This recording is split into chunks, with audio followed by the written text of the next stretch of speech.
I get a lot of questions, people asking me, hey Cole, how do you get professional sounding vocal recordings? This video is split into 3 parts. Part 1 is all about the tips. I'm going to be giving you guys tips on vocal recording tips itself. Part 2, I'm going to be breaking down a song that I've recorded, showing you guys the levels. And then part 3 is I'm actually going to be doing a live re-record and showing you step by step the process I undertake when I'm actually recording. Don't forget to like, comment, and subscribe. Alright, so you may be wondering, why do I have 2 microphones here? So I use the Rode NT1A. The reason why I've got 2 is because this main one here, this is the one that the audio is actually coming out of now. So if I get closer, you can kind of hear it.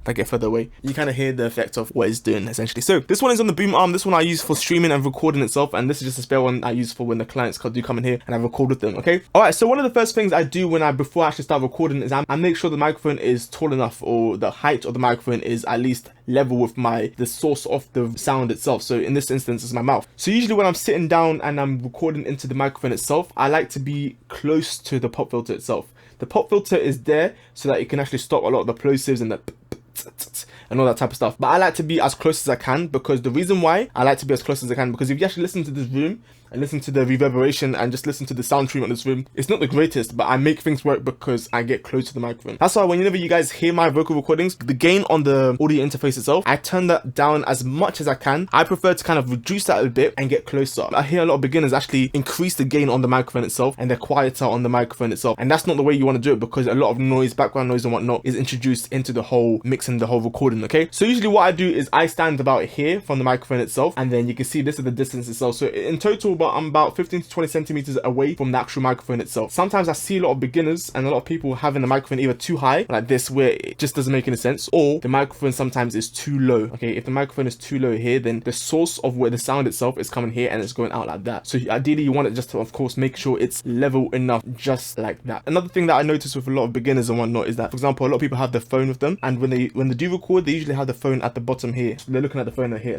like this. And the problem that, again, as I just mentioned, is that the source of the sound itself is coming from here. And when you're looking down, the sound is also going down as well. So you kind of want to make sure that when you are recording, put your phone at least somewhere here, to the point where it's like it is level with the microphone at least. All right, so those are kind of the just main setups for when I'm actually placing the microphone. So microphone placement, where the microphone should be and how close you should be. Also, when I do record, I always aim for consistent vocal recordings. The reason being is because if you kind of get too close and you're loud consistently, then you're going to be hearing some peaks when you are recording. I'll show you guys an example in part 3. So if you are going to get too loud, if you notice yourself getting too loud, or of course you want to practice the song beforehand, but if you notice that, hey, I'm getting too loud, you back off a little bit. Okay, just a little bit. You don't want to go too much, otherwise you're going to hear that there's a difference. If you're recording, for example, different parts of the song, it's better to record it in different takes. For example, if you record the quiet parts itself, you can get as close as you can and then increase the gain itself on the audio interface. And if you're getting loud, if you're recording a louder part, decrease the gain on the audio interface and then record as well. But ideally, I don't record back here. The reason being is because of the room treatment itself, and you kind of tell that it will sound, it's not the same. Okay,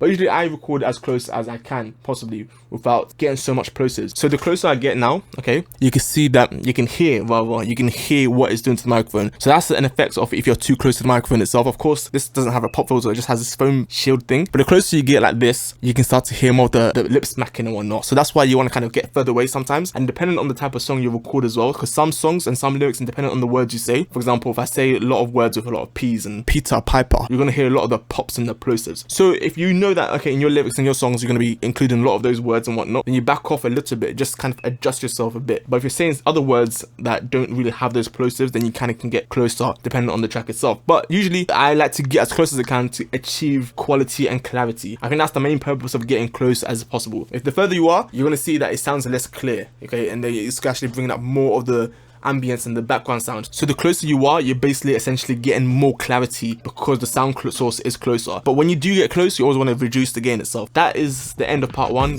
Part 1 is concluded now. Let's move on to part 2.